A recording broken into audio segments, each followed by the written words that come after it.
So let's start out with truth, and then a letter from one of our loyal viewers in Staten Island. So here's the truth. Large groups of black people are rampaging through the Staten Island Mall, picking and beating and torturing and harassing and taunting white girls. Had at least half a dozen of these attacks over the last week or so. Here's a letter about it. Dear CF, the youths are at it again. Staten Island Mall is the destination choice of my wife and her 93-year-old mom for their weekly shopping excursion when it's real hot or otherwise inclement outside. Now that the female urban tourist demographic has descended upon this mall, my families are in fear of shopping there. This is the same pattern that affected the Kings Plaza Mall in our home borough of Brooklyn. It is not just online shopping that is killing the malls of America. It is also a certain group of Americans. Guess who? Okay, he's talking about the lovely ladies. Let's hear some of the usual bravado and useless solutions from the local folks. Stepped up their presence at the Staten Island Mall after a number of reported assaults. Groups of teenagers attacking other teenagers, and it's making a lot of people feel unsafe out there. So now the mall management and elected officials are working together to put a stop to this. We have Roseanne Coletti live at the mall to break down the plan here. Hi, Roseanne. Hi there. Well, you know, school is out and the mall is a nice, cool place to hang out on a hot day, but that still does not explain why groups of teenage girls were attacking individual girls, in one case at least causing a concussion among cuts and bruises. If things like this are going on, it definitely isn't. They've expanded and they really need a lot more security. Jackie Neves says she sees a lot more teens roaming the Staten Island Mall since the expansion added new entertainment and retail outlets and restaurants. It promotes a lot more late night hanging out because there wasn't really a reason for it before. And now it's time to step it up. Police are increasing patrols following a rash of attacks by groups of teenage girls on teenage girls last week. One outside the Container Store, one outside JCPenney, and another outside the Macy's. I just think it's a shame, you know, as far as this stuff going on in the neighborhood especially. Mall management released a statement saying our security team meets regularly with the NYPD to ensure that we are able to implement additional strategies as needed. But it would not specify what it is doing to improve safety. Concerned parents hoping actions will speak louder than words. Definitely more security, increased surveillance in the area, and more lighting. That would help if it's a little bit more lighter throughout the more cameras. Now, here's what's going on right now. In addition to those stepped-up police patrols, the borough president has asked the mall management to provide an overview of its security plan so that they can take a look as part of the combined effort to deter any future incidents.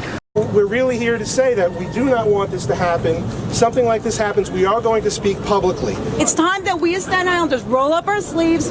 You know what? We got to make changes, and it starts with us. And today happens to be the first day that we're doing this. This could be a wake-up call. We could prevent something worse happening now if we do something about this again. To know that this kind of string of attacks was happening in our backyard at the crossroads of our city, it was disheartening to see not only that we didn't hear about it, but this was happening and being allowed to happen in the first place. Just utter disgust. We didn't have any numbers, but the reception has been absolutely beautiful. I know the mothers appreciate it deeply, and I think this reception shows that regardless of anything that divides us, Staten Island is strong and we fight back. Okay, these man on the street, these woman on the street interviews are getting increasingly useless. You ask somebody a question on a topic they don't know about, and they speak with authority without any knowledge or expertise on the topic. So here's a question. Has anybody ever seen this kind of violence at a mall before? Large-scale violence, extended period of time at a mall before. If you have, i.e., if you're one of the people who watch this channel, watch my videos, listen to my podcasts, read my books, if you have seen that, have you detected a pattern? What is the central organizing feature of every single damn one of these things that we have seen? Yeah, these attacks are a black thing. Violence at malls is a black thing. Feel free to shower me with all the videos and news stories about white kids doing the same thing.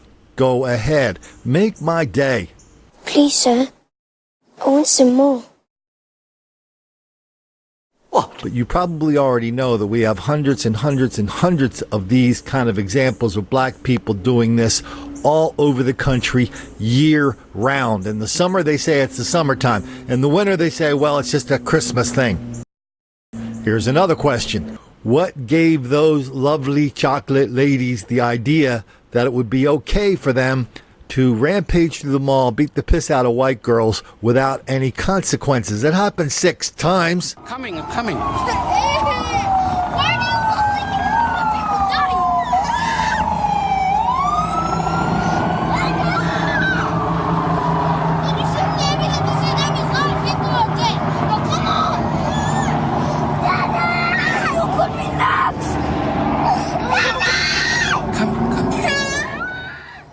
Do you think they didn't catch him any time?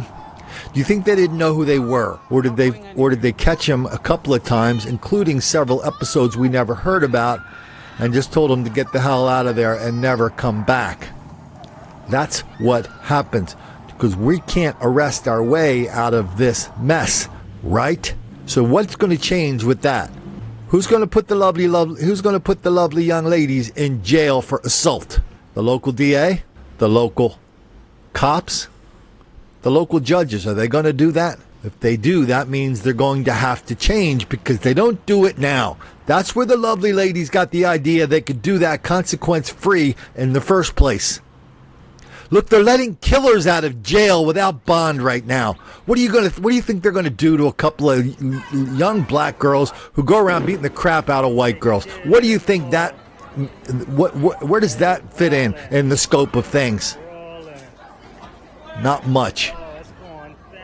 No matter how much those moms wail, no matter how much the mall owners put out these fake statements about all these fake things they're going to do,